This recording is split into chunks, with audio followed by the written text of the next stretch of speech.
Hello दोस्तों, लक्ष्य competition में आपका स्वागत है। आप देख रहे हैं दृष्टि सामान्य ज्ञान का बुक। आज हम पढ़ने वाले हैं वर्ल्ड ज्योग्राफी के बारे में, पृथ्वी की गतियाँ के बारे में। पृथ्वी की गतियाँ। अन्य ग्रहों की भांति पृथ्वी की भी दो गतियाँ हैं, घूर्णन एवं परिक्रमण। पृथ्वी का अपने अक्ष पर घूमना घूर्णन कहलाता है, जबकि परिक्रमण से तात्पर्य पृथ्वी द्वारा सूर्य के चारों ओर दीर्घवृत्ताकार कक्षा में चक्र लगाने से है। पृथ्वी सूर्य की परिक्रमा लगभग 365 दिन 6 घंटों में पूर्ण करती है, जिसे पृथ्वी की वार्षिक गति भी कहते हैं।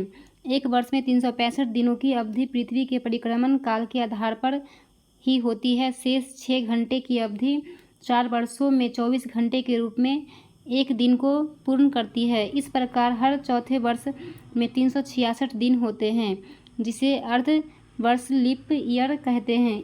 यह दिन फरवरी माह में जोड़ा जाता है। पृथ्वी का अक्ष एक काल्पनिक रेखा है जो उत्तरी ध्रुव तथा दक्षिणी ध्रुव के बीच खींची गई है। पृथ्वी का अक्ष लंब तल पर 23.5 डिग्री तथा कक्षीय तल पर 66.5 डिग्री कोण बनाता है।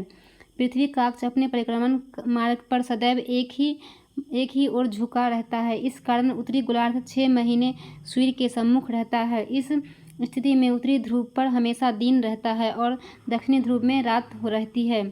जब दक्षिणी गोलार्ध सूर्य की ओर झुका रहता है, तब स्थितियाँ इसके विपरीत होती है। पृथ्वी अपने अक्ष पर पश्चिम से पूर्व की ओर घूमती है तथा यह अपने अक्ष पर 23.5 डिग्री झुकी हुई है। पृथ्वी लगभग 365 दिन 6 घंटे में सूर्य का एक चक्कर लगाती है, जिसे पृथ्वी का परिक्रमण काल कहते हैं। पृथ्वी अपने अक्ष पर एक चक्कर लगाने में 23 घंटे 56 मिनट का समय लेती है, जिसे पृथ्वी का घूर्णन काल कहते हैं। पृथ्वी की दैनिक गति घूर्णन के कारण दिन रात होते हैं। पृथ्वी की वार्षिक गति एवं परिक्रमण तथा अपने अक्ष पर झुकाव के कारण दिन रात बड़े छोटे होते हैं तथा ऋतु परिवर्तन की घटना होती है। ऋतु परिवर्तन। ऋतुओं में परिवर्तन सूर्य के चारों ओर पृथ्वी की स्थिति में परिवर्तन तथा अपने अक्ष पर झुके होने के कारण होता है। पृथ्वी के परिक्रमण में 4 अवस्थाएं होती है। ग्रीष्म अयनांत। सूर्य की किरणें 21 जून को कर्क रेखा पर लंबवत पड़ती है। 21 जून को उत्तरी गोलार्ध में सबसे बड़ा दिन तथा सबसे छोटी रात होती है। इस अवस्था को उत्तरी अयनांत कहते हैं। शीत अयनांत।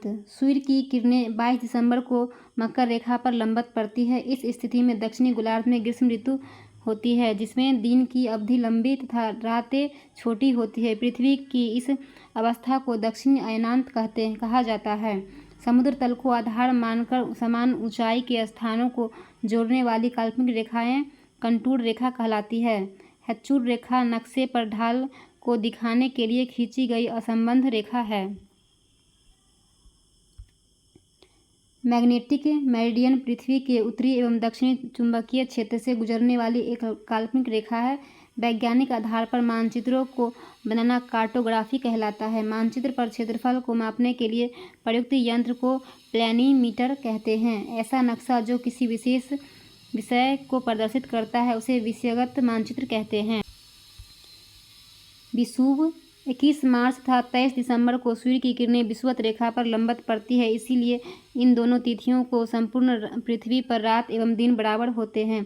जब सूर्य की किरणें 21 मार्च को विषुवत रेखा पर चमकती है, तो ऐसी स्थिति में उत्तरी गोलार्ध में वसंत ऋतु एवं दक्षिणी गोलार्ध में शरद ऋतु होती है। जब सूर्य की किरणें 23 दिसंबर को विषुवत रेखा पर सीधी चमकती है, तब उत्तरी गोलार्ध में शरद ऋतु तथा दक्षिणी गोलार्ध में वसंत ऋतु होती है।